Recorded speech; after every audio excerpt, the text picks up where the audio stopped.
Namo tassa bhagavato arahato sama sambuddhassa. Namo tassa bhagavato arahato sama sambuddhassa. Namo tassa bhagavato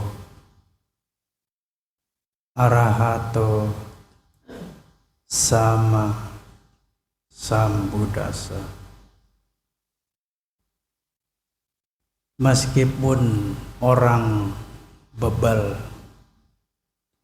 bergaul dengan orang yang bijaksana dalam waktu yang lama, tetapi hanya sekedar bergaul,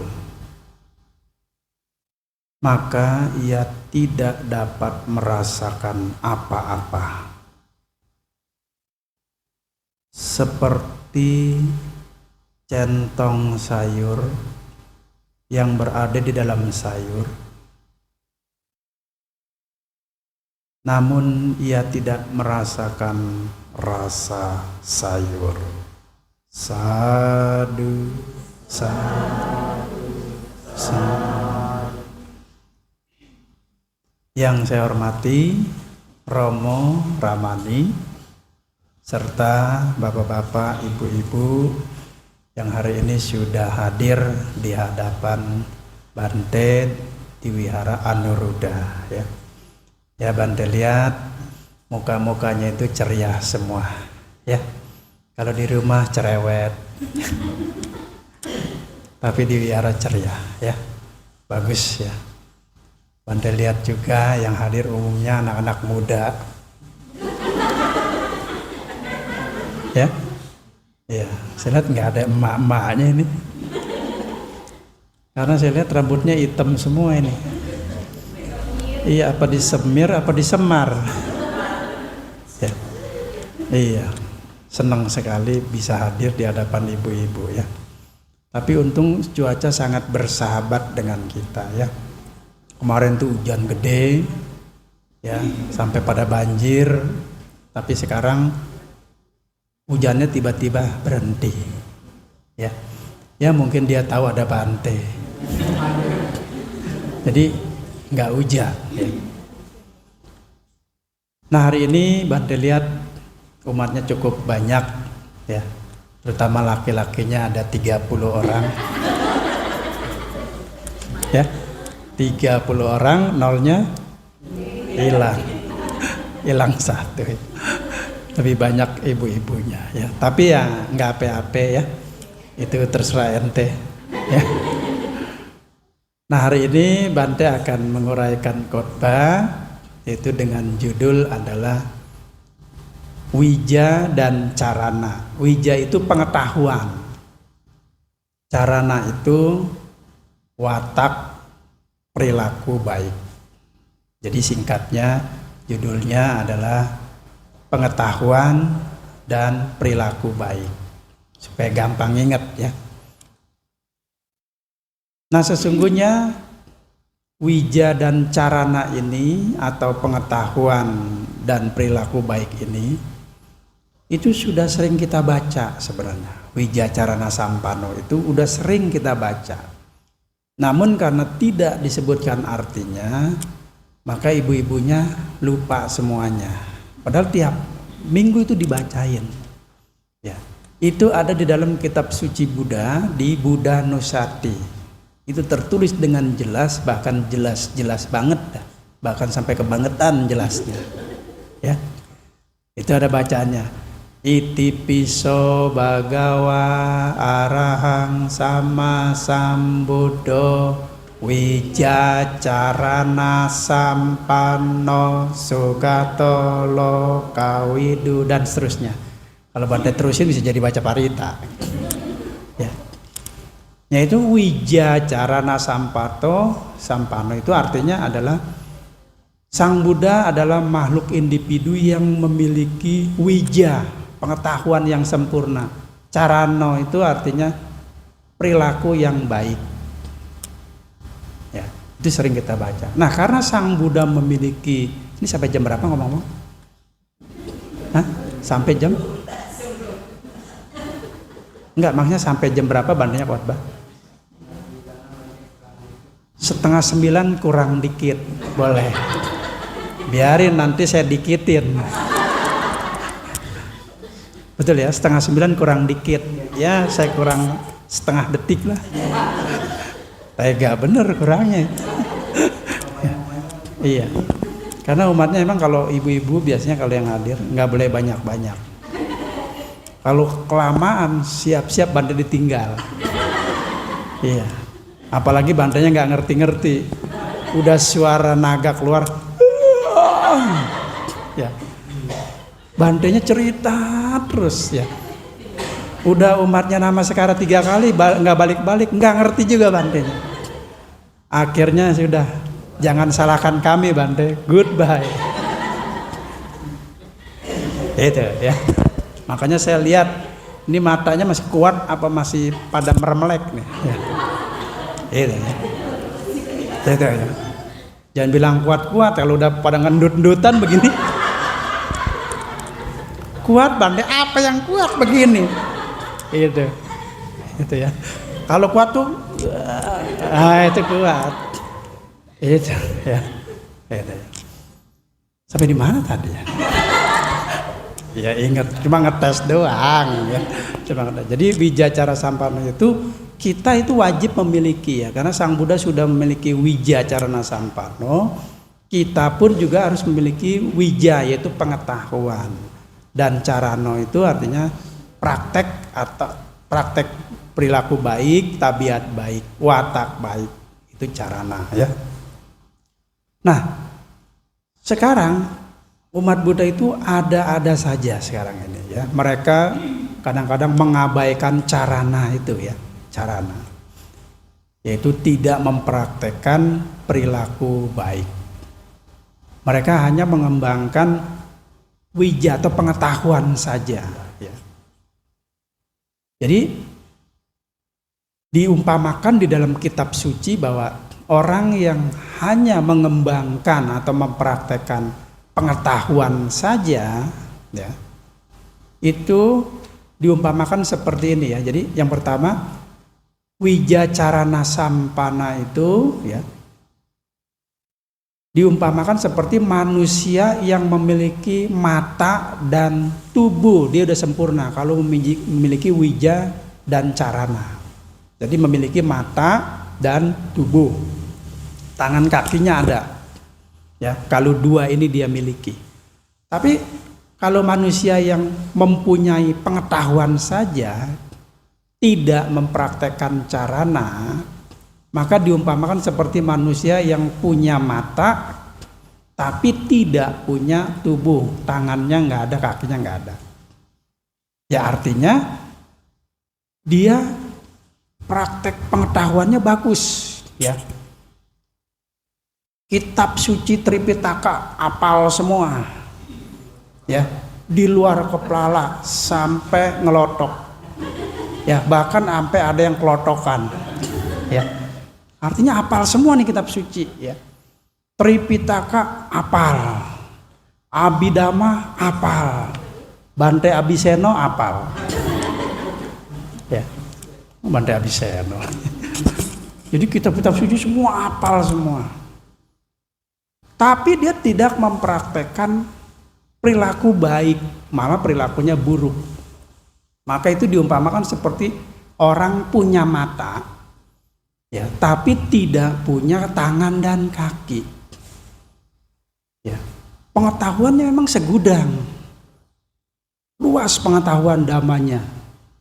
Sampai 84.000 dhamma itu dihafal di luar kepala. Ngerti semuanya. Jadi kalau ngajarin umat nggak usah bawa buku, ya. Cukup pakai tangan tulis begitu udah hafal semua. Tapi dia nggak mempraktekkan perilaku baik, tapi perilakunya buruk.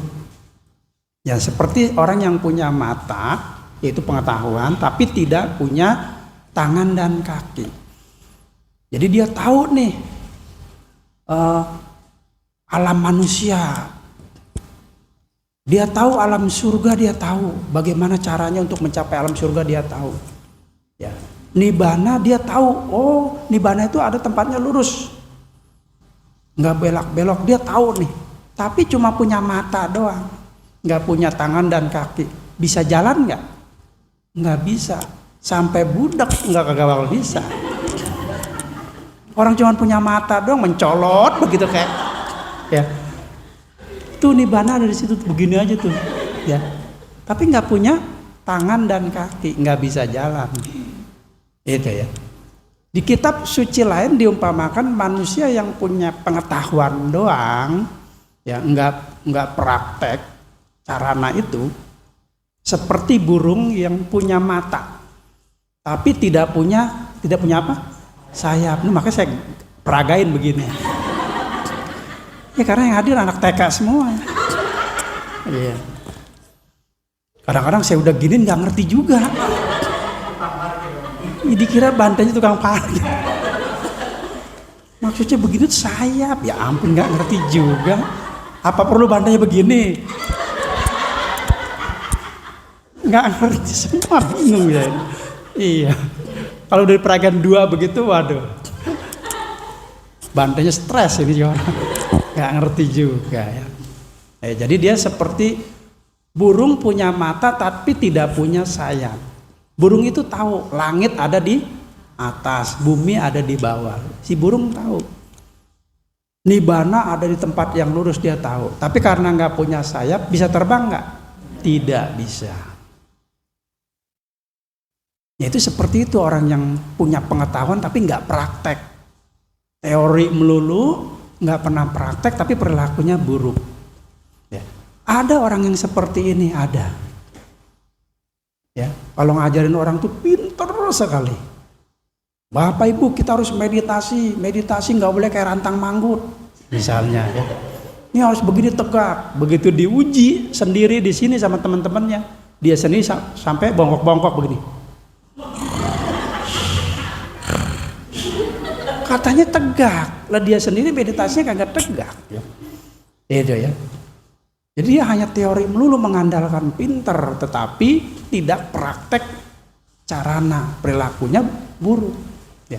Jadi orang seperti ini seperti burung punya mata tapi tidak punya sayap. Ya. Kemudian ada lagi orang yang mempraktekkan, jadi begini, dia yang kedua nih tipe orang yang mempraktekkan perilaku baik tapi tidak punya pengetahuan. Ada orang seperti ini. Nah kalau yang kedua ini banyak. Kalau bahasa benteng tuh ngebadak, ya, yang begini ngebadak. Jadi dia tidak punya pengetahuan, tapi perilakunya baik, ya, perilakunya baik, ya. Tapi dia nggak punya pengetahuan.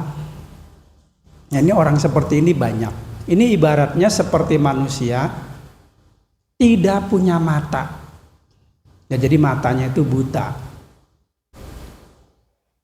Kemudian dia bisa berjalan. Kemana saja orang ini bisa berjalan. Tapi dia nggak tahu arah. Ya, ketemu tembok diseruduk. Ya. Ketemu kebo diajak main, ya. Dia nggak tahu, ya. Dia jalan kemana-mana aja, ya. Jalan kemana ke kambing conge, jalan terus kemana-mana begitu, ya. Jadi nggak tahu arah dia itu, ya. Karena nggak punya mata, itu, ya. Di dalam kitab lain diumpamakan orang yang mempraktekkan carana saja atau perilaku baik saja, diumpamakan seperti burung nggak punya mata, tapi punya sayap. Dia bisa terbang? Bisa. Tapi tahu arah nggak terbangnya? Nggak tahu, dia terbang sana, terbang sini, ya. Pokoknya dia terbang terus sampai doer, dia terbang terus, ya. Nggak berhenti. Paling dia capek istirahat, dia terbang lagi, ya. Begitu. Nah ini seperti burung nggak punya mata, tapi dia terbang sana, terbang sini, nggak tahu arah. Dia nggak tahu langit, nggak tahu bumi, pokoknya dia terbang terus. Ya. Nah itu orang yang kedua. Nah yang parah adalah tipe orang yang ketiga. Yang ketiga ini parah. Sudah tidak punya pengetahuan, tidak praktek dhamma atau perilakunya buruk, ya. Perilakunya buruk. Ini parah banget. Jadi dalam kitab suci diumpamakan seperti, ya, jadi buruk lah, ya. Jadi dia itu, ini cocoknya dalam kitab suci dikatakan tidak layak disebut sebagai manusia. Tidak layak, karena nggak punya pengetahuan, perilakunya juga buruk. Nah nanti orang yang ketiga ini bisa lahir di alam neraka. Nah di situ nanti dia banyak melihat tukang sate lagi dibakarin tuh. Ya, iya, ada yang direbus kayak singkong begitu orang. Ya, karena nggak layak disebut manusia. Nah yang terbaik manusia yang keempat, tipe yang keempat, punya pengetahuannya sempurna, pengetahuan luas tentang dhamma, ya, tahu semua, kemudian dia mempraktekannya, makanya perilakunya baik, ya. Nah sekarang apa sih resikonya, akibatnya bagi orang yang cuman belajar teoritis saja, ya, prakteknya enggak, tapi perilakunya buruk. Jadi ada efek baiknya, ada efek jeleknya. Ya, sekarang efek baiknya apa? Jadi walaupun kita belajar pengetahuan, ya, tapi kita nggak praktekkan, ya. Ada efek baiknya juga, ada. Nih, efek baiknya begini, saya kasih tahu, ya. Ini boleh dicatat daripada bongong melulu nih. Ya. Jadi, efek baiknya kalau kita belajar dhamma, ilmu pengetahuan, enggak praktek dhamma, perilakunya kurang baik, efeknya nanti kalau kita dilahirkan, ya, sebagai manusia, kalau dilahirkan sebagai manusia, lalu ketemu ajaran Buddha, ketemu nih ajaran Sang Buddha, itu kita cepat sekali mencapai magga dan pala. Magga itu jalan, pala itu hasil, sehingga bisa cepat mencapai kesucian. Kenapa bisa begitu? Karena kita sudah belajar dhamma, pengetahuan kita luas, ngerti Tripitaka, ngerti Abhidhamma, ya, ngerti kitab-kitab suci. Maka begitu dikasih sedikit saja anicca apa, tahu dia artinya tidak kekal, langsung mencerap, ya. Dia bisa paham, makanya cepat sekali mencapai kesucian,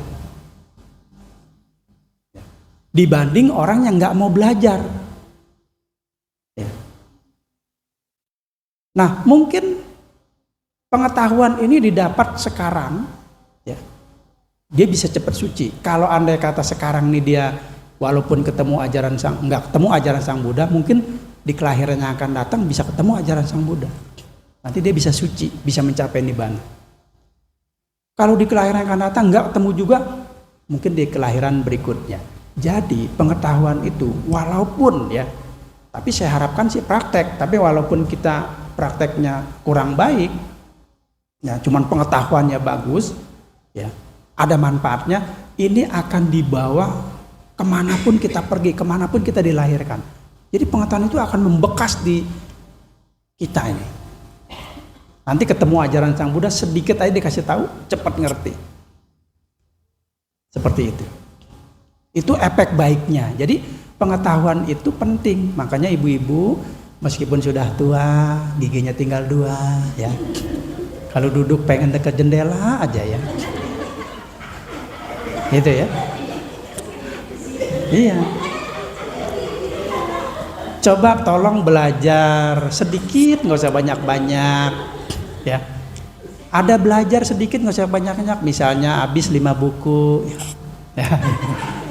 Boro-boro Bante. Buku dikasih disimpan lemari. Maka sejak zaman sekarang sampai zaman Majapahit utuh terus buku. Coba belajar sedikit-sedikit lah ya. Lama-lama jadi bukit itu. Belajar sedikit-sedikit. Jadi penting sekali ya, jangan sampai pada masa bodoh semua ya. Bantenya cerita malah tiduran misalnya. Ya. Ngerti nggak Bu? Ngerti Bante? Ngerti tapi kakok kayak begitu. Lah gitu ya. Nah, jadi kita belajar sedikit-sedikit. Jadi penting loh, walaupun kita prakteknya kurang bisa atau nggak praktek, itu ada penting. Nanti dia akan mengikuti kita terus. Itu efek baiknya. Nah, efek kurang baiknya sekarang nih. Efeknya apa? Karena orang itu hanya pinter di teoritis, pendidikan tinggi S1 bahkan S3, ada yang S kemong ya.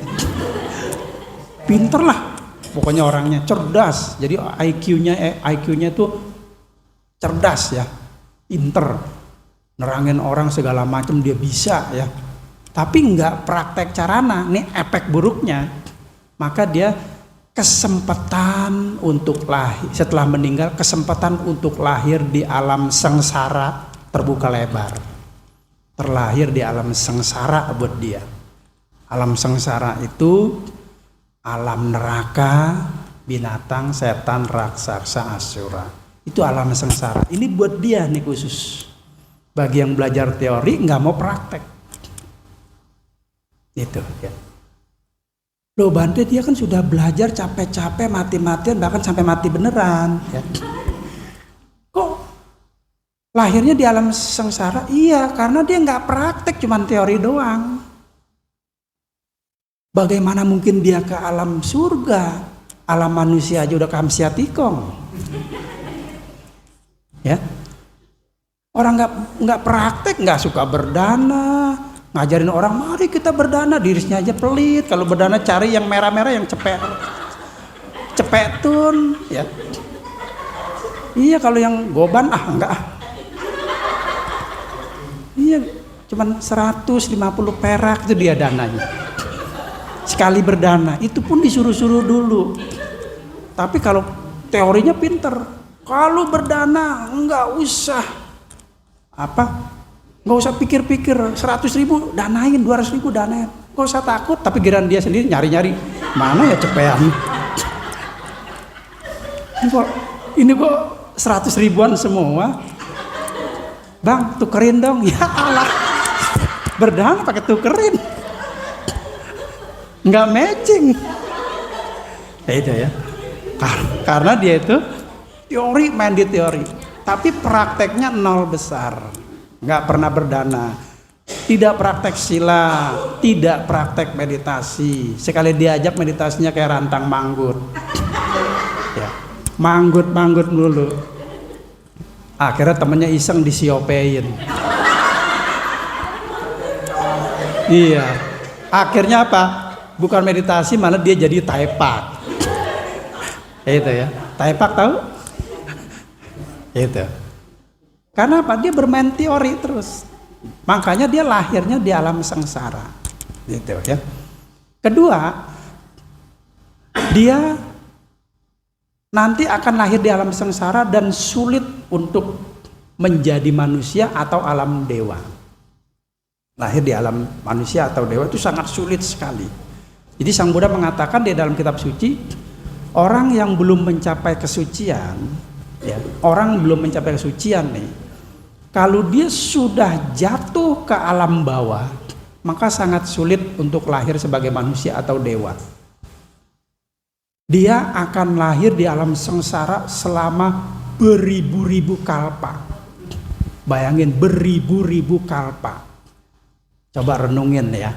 Satu kalpa itu dunia itu terbentuk, kemudian berkembang, hancur, itu satu kalpa. Bayangin kalau beribu-ribu kalpa, apa enggak doer coba?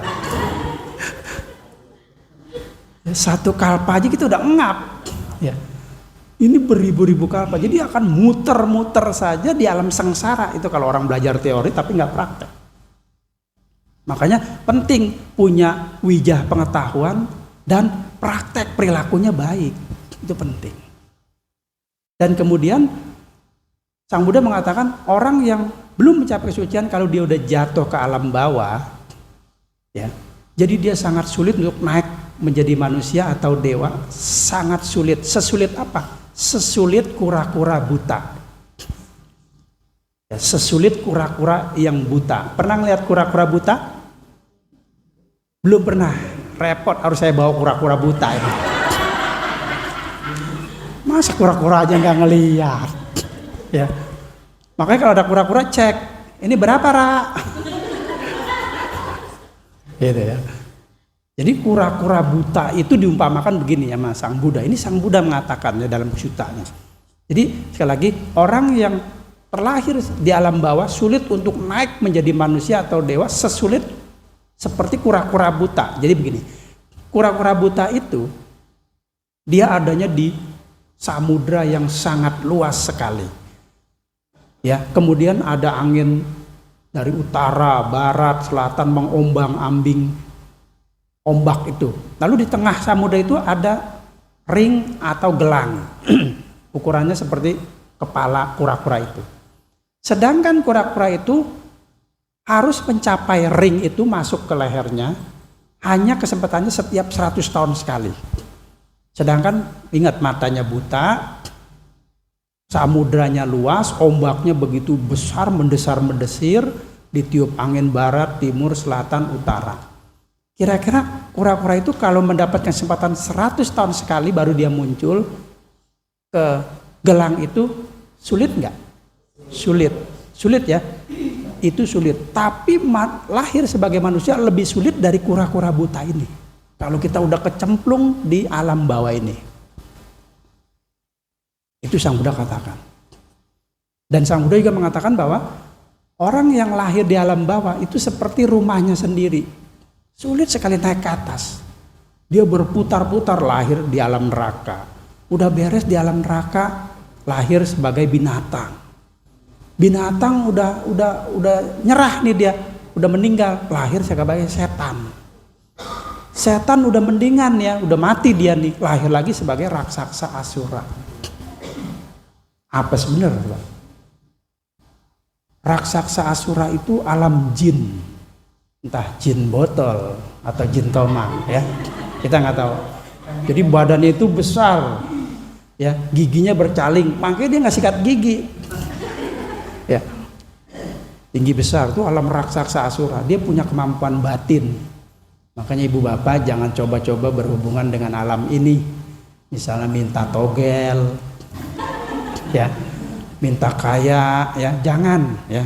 Amit-amit jabang bayi, tepok perutnya dong, diem aja. Punya perut kayak mau tepok. Ya. Kan biasanya ibu-ibu kalau amit-amit kan begitu ya. Biasa kan amit-amit begini. Betul ya, kalau amit-amit kan begini kan. Tapi jangan salah, amit-amit malah begini. Itu ya.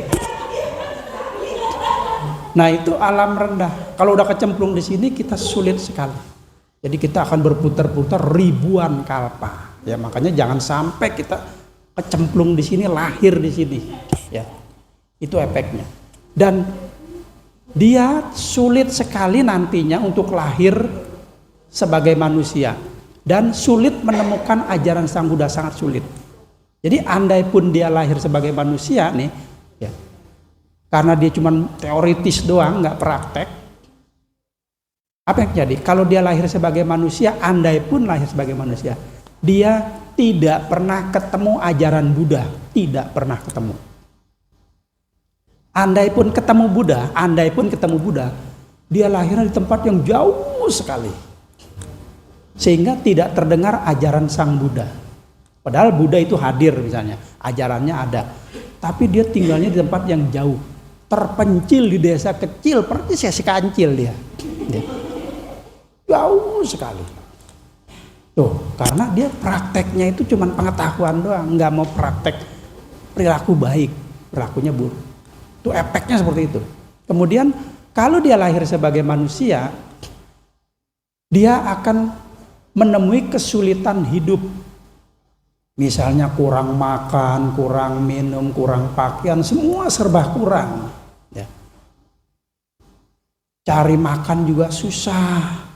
Dia dagang sampai banting-banting harga, sampai dibanting beneran tuh harga ya. Tapi nggak laku-laku ya. Mana anaknya banyak, ada seliter tuh anak.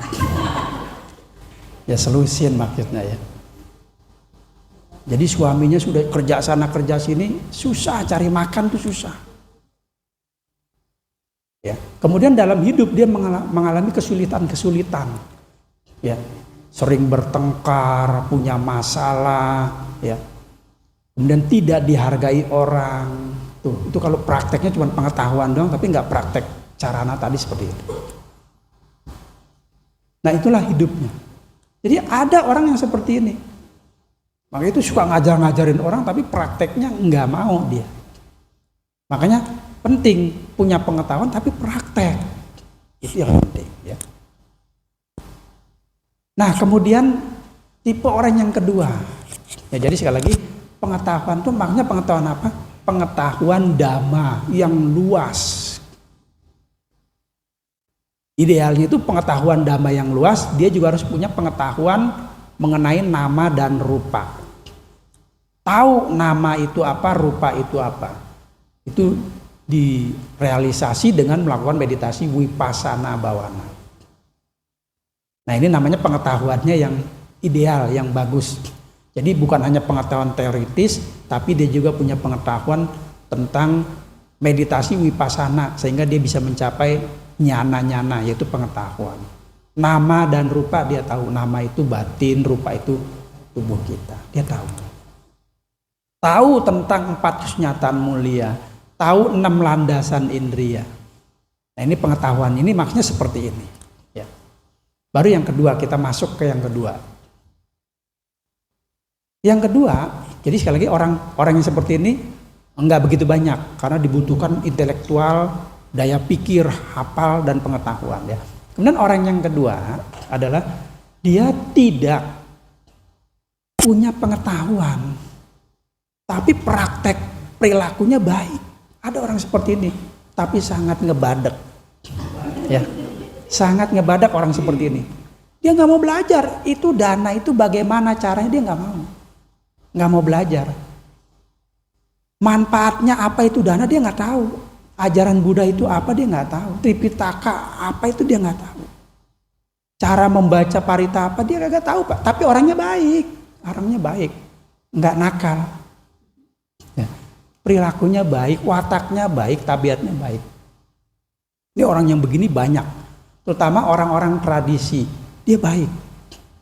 Cuman dia nggak tahu dana itu apa, sila itu apa, meditasi itu apa, dia nggak tahu. Tapi orangnya baik, bahkan super baik.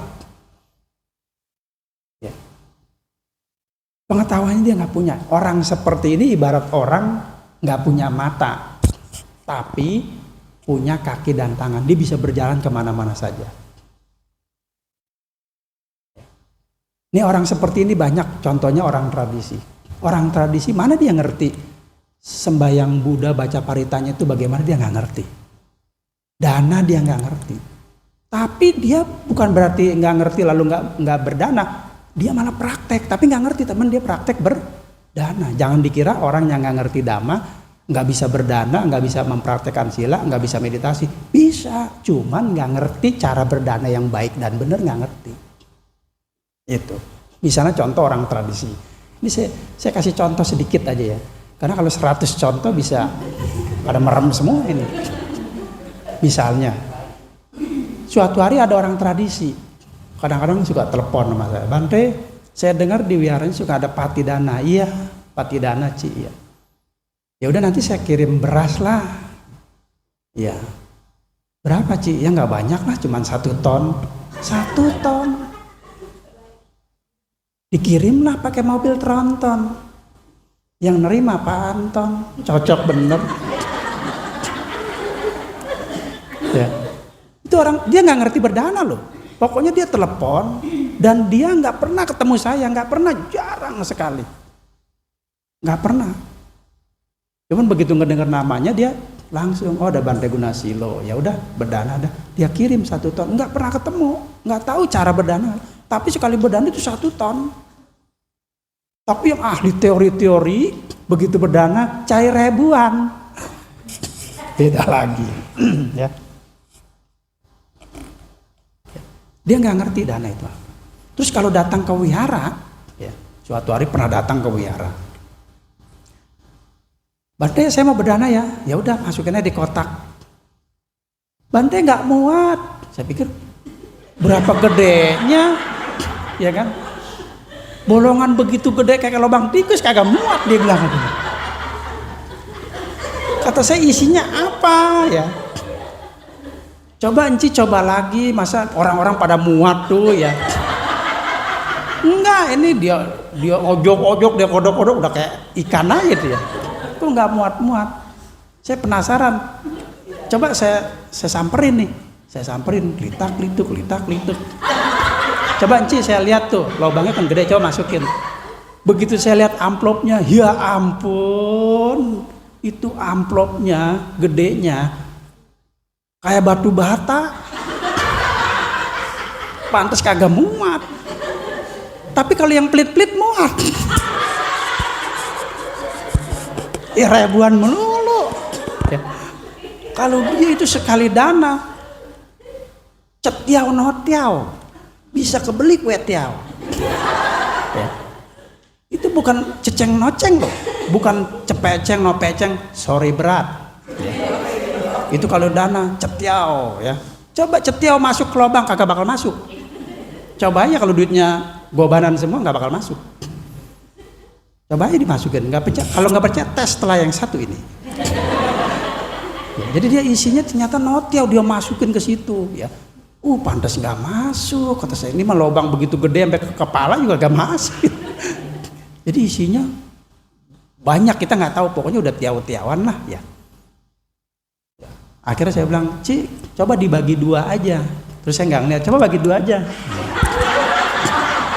Ya nggak ngeliatin. Enggak lah. Nanti dikira matanya. Dan saya nggak ngelirik, nggak begini. Coba hitung Ci. Enggak. Enak aja. Jadi dia memang masukin ke situ. Ya. Nah ternyata dibagi 2, ya kira-kira isinya cetiau. Nah baru masuk, itu pun agak pakai tenaga. Pers masuk. Ya. Pantes isinya banyak. Ya. Ya jadi dia kalau berdana itu dia nggak mikir-mikir loh. Orang-orang tradisi kalau dana ya nggak mikir-mikir. Ci, itu ada acara Katina di wihara. Ya udah saya kirim makanan. Makanan apa? Nasi uduk? Enggak, hoka-hoka bento aja. Cukup nggak 1000 dus? 1000 dus. 1000 dus. Jadi dia kirim 1000 dus. Ya. Orangnya nggak ada. Jadi dia kirim melalui anak buahnya atau melalui kurir, ya. Dia kirim, orangnya nggak ada. Itu dia berdana begitu tuh. Ya. Jadi nggak sayang itu, kalau ke uang tuh nggak sayang, dia berdana segepok, makanya hartanya itu ngebadek. 7 turunan nggak habis dimakan, apalagi sampai ditelan, nggak habis. Gitu ya. Jadi saya kenal orang yang begini-begini, itu hidupnya maaf kata kaya terus dia. Makmur sampai ke badan-badan, makmur. Ya habis orangnya royal ya, man kasih dananya tuh nggak ngitung-ngitung, pokoknya udah gelepuk gitu. Nah kejelekan dia kalau kita bilang, kita ajak wija atau pengetahuan dhamma, misalnya, Ci ini ada Bante mau ceramah nih, ya, waduh saya repot, Ya sekali-sekali, aduh nggak bisa, soalnya ini ada bisnis banyak nih, saya nggak bisa. Udahlah biarin umat-umat yang lain aja, saya nanti dana aja, dia bilang. Tapi dia suruh ikut nggak mau. Acara retret meditasi, ada meditasi, aduh saya nggak mau, perpegel badan saya kalau duduk. Jadi alasannya banyak. Disuruh ngedenger dhamma, katanya nggak masuk, nggak masuk, emang makanan ya. Disuruh meditasi, badan pada pegel. Tapi kalau nonton sinetron kuat bener begini, anteng, ya. Nah itu orang seperti itu kalau diajak pengetahuan dhamma supaya pinter, maksudnya dia kesian, ya kita kesian sama dia karena orangnya baik, royal, ya. Tapi dia nggak pernah mau.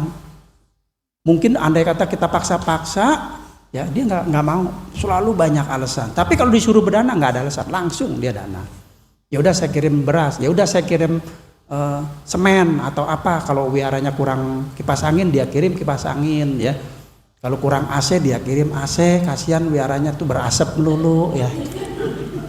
Udah saya kirim AC lah, ya.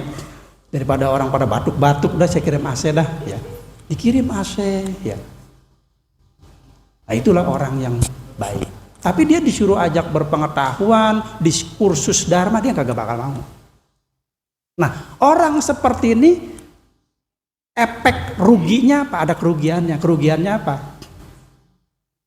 Walaupun dia ketemu Buddha sekalipun, dia nggak mencapai apa-apa. Tetapi dia sering bertemu dengan ajaran Sang Buddha, tapi nggak mencapai apa-apa.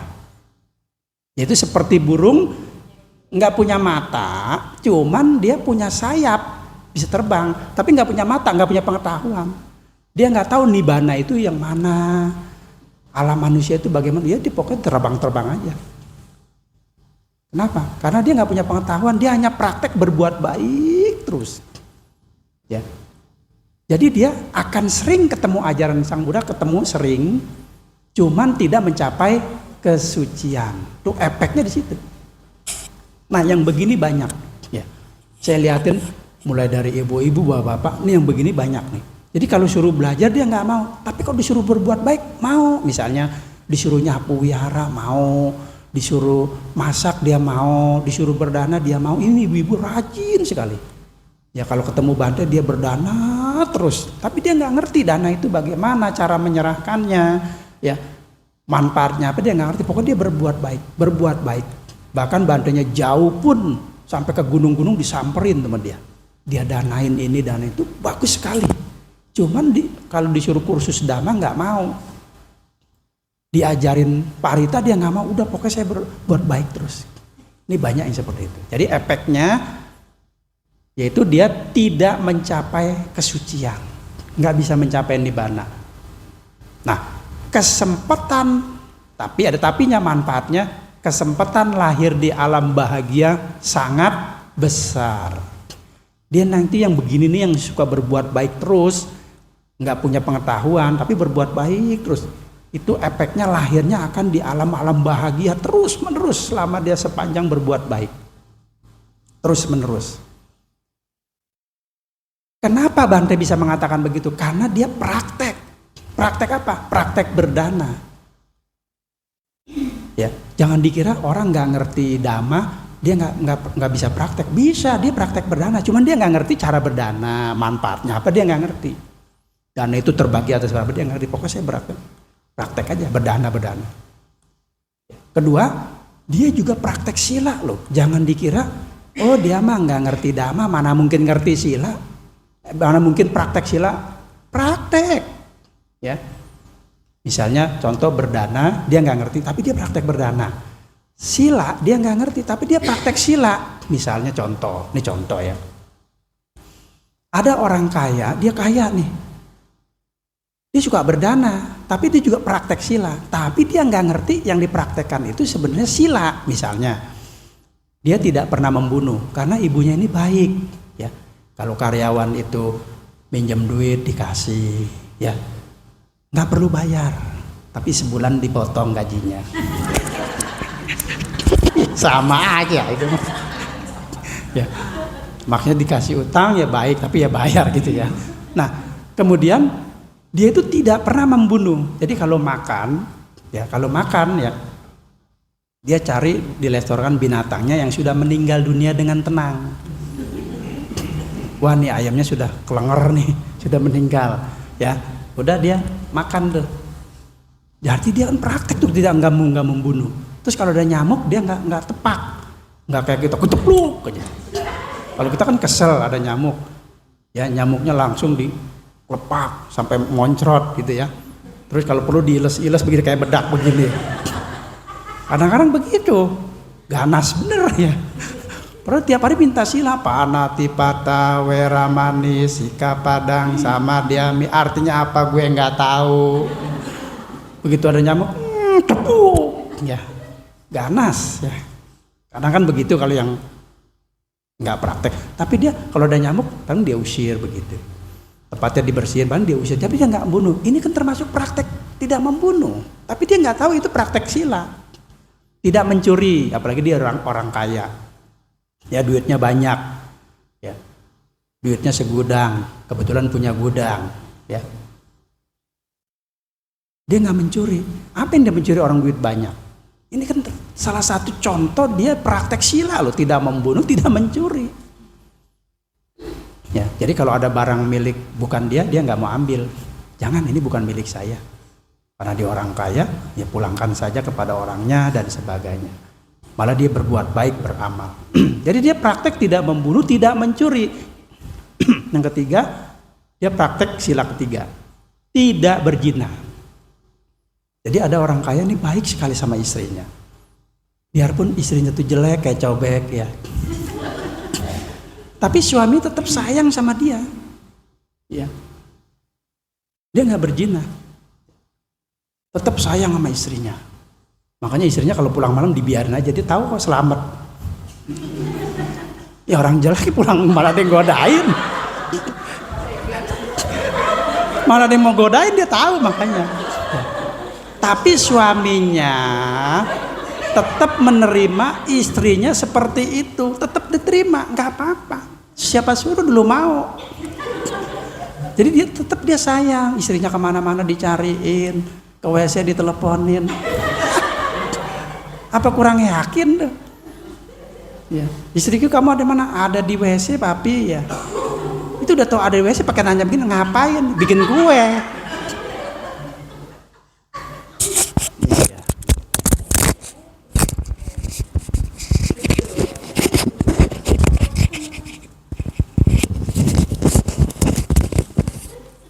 Ini ada-ada aja. Ini celopot. Ya jadi dia sayang kepada istrinya. Jadi ini secara tidak langsung dia praktek tidak membunuh, tidak mencuri, tidak berzina. Tidak berdusta sama istrinya, jujur terus. Tidak minum minuman keras. Ini praktek loh dia. Cuman dia nggak ngerti ini sila. Dia nggak ngerti. Ya. Terus kedua, dia suka meditasi juga. Jangan dikira orang nggak ngerti dhamma mah nggak mungkin praktek meditasi. Praktek. Nggak percaya kita buktikan ya. Bu Bapak pernah ngeliat nggak pertapa tapi bukan Buddhisme, tapi dia meditasi di hutan, kadang-kadang di gunung, pernah lihat nggak? Ya kan? Itu dia praktek meditasi loh. Dia nggak ngerti ajaran Sang Buddha, tapi dia praktek meditasi. Dan meditasi itu bukan milik agama Buddha. Semua agama juga ada, cuman caranya beda-beda. Kecuali Vipassana hanya ada di Buddha. Jadi orang tradisi itu dia nggak ngerti dhamma, tapi dia praktek meditasi, cuman nggak ngerti meditasi apakah samatha, apakah vipassana, ya dia pokoknya meditasi dia duduk aja gitu, ya entah duduk di bangku, ya yang penting matanya merem, diperhatikan napas masuk, napas keluar, kadang-kadang ketiduran, ya kadang-kadang pikirannya kemana-mana, dia nggak tahu, tapi kan itu kan praktek meditasi juga.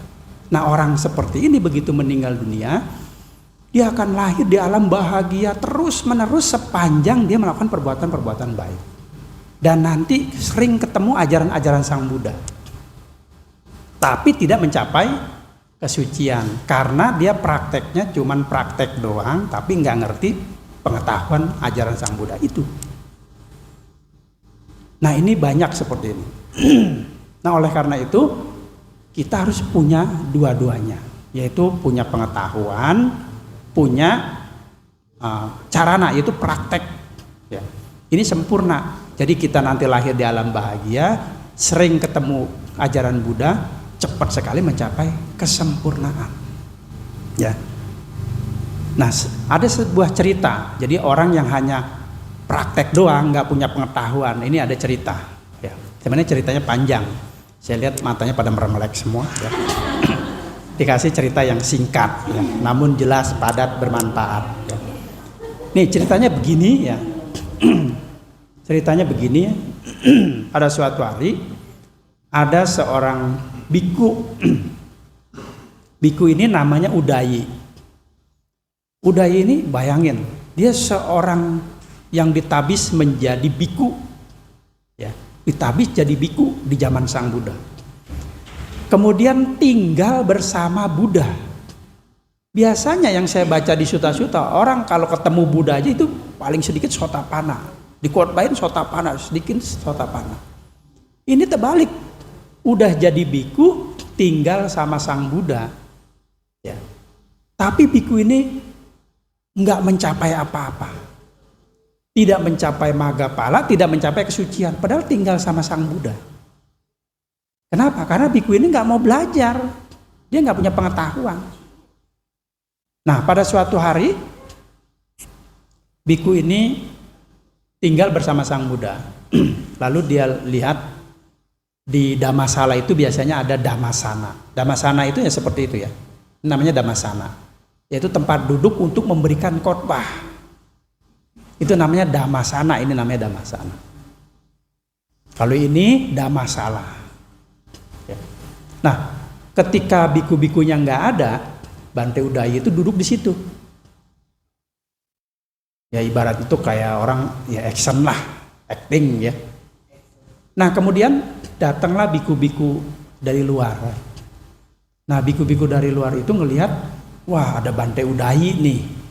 Ini bikunya luar biasa nih, pengalaman damanya sangat tinggi, ini hebat sekali nih bikunya karena duduknya kan di situ ya. Kecuali duduknya mungkin di bawah atau di sini atau di bangku ya. Pengetahuannya kurang, tapi di sini udah pengetahuannya luar biasa. Nah, begitu dia datang dia menghormat lalu tanya-tanya dhamma. Pertanyaannya padahal simpel jelas. Bante, apa yang maksud dengan nama dan rupa? Dia menjelaskan dhamma, nama dan rupa itu dia tidak tepat, ya. Tidak sesuai dengan dhamma. Artinya dia nggak bisa ngasih tahu gitu maksudnya. Lalu bikunya kok jadi biku tapi nggak ngerti, udah senior. Akhirnya dilaporin sama Sang Buddha. Ya, ketemu Sang Buddha. Bante, saya ketemu Bante Udayi, dia duduk di Dhammasana. Dia itu biku yang senior setahu saya. Tapi begitu saya tanya tentang apa sih nama dan rupa, apa sih pancaskanda, dia tidak dapat menjelaskan dengan baik. Lalu Sang Buddha jawabannya apa? Wahai para biku, apabila orang bodoh atau orang bebel ya, dia bergaul dengan orang yang bijaksana dalam waktu yang sangat lama, tapi hanya sekedar bergaul, maka dia seperti centong sayur yang ada di sayur, tapi tidak dapat merasakan rasa sayur. Tapi biku Udayi ini baik, nggak jahat, nggak melanggar, cuman nggak punya pengetahuan dhamma, maka dia nggak ngerti. Efeknya apa? Efeknya ya udah jadi biku begitu aja, jadi biku, nggak mencapai apa-apa meskipun dekat dengan Sang Buddha. Ya. Tapi kebalikan, ada orang punya pengetahuan tapi tidak praktek perilaku baik, malah perilaku buruk. Efeknya tidak ketemu ajaran Sang Buddha.